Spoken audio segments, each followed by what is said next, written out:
ফরজ গোসলের দয়া অর্থাৎ ফজিলত ও উপকারিতা বলতে বোঝায় গোসলের মাধ্যমে যে আত্মিক, শারীরিক ও আধ্যাত্মিক কল্যাণ লাভ হয়।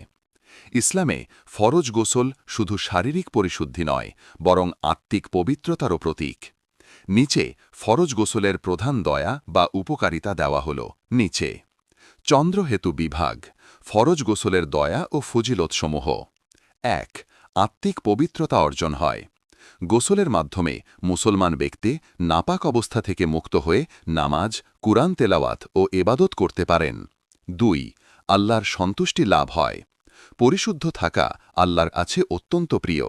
আল্লাহ বলেন, নিশ্চয়ই আল্লাহ তওবাকারীদের ভালোবাসেন এবং পবিত্রতা প্রিয়দের ভালোবাসেন। সূরা আল বাকারা 2:2-2। ৩. গুনাহ মাফের কারণ হয়। হাদিসে এসেছে, যে ব্যক্তি গোসল করে এবং শরীর থেকে ময়লা পরিষ্কার করে তার গুনাহ শরীর থেকে ঝরে পড়ে।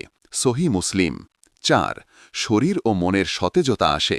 গোসল শরীরকে পরিষ্কার করে, ক্লান্তি দূর করে এবং মানসিক শান্তি দেয়। ৫. নামাজ, রোজা, কুরআন তেলাওয়াতের যোগ্যতা ফিরে আসে।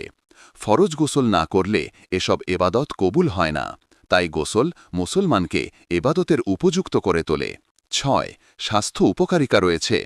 পরিষ্কার পানি শরীরের জীবাণু ধ্বংস করে, রক্ত সঞ্চালন বৃদ্ধি করে এবং ত্বক ও চুল সুস্থ রাখে। ৭. ফেরেশতারা কাছে আসেন, শয়তান দূরে থাকে।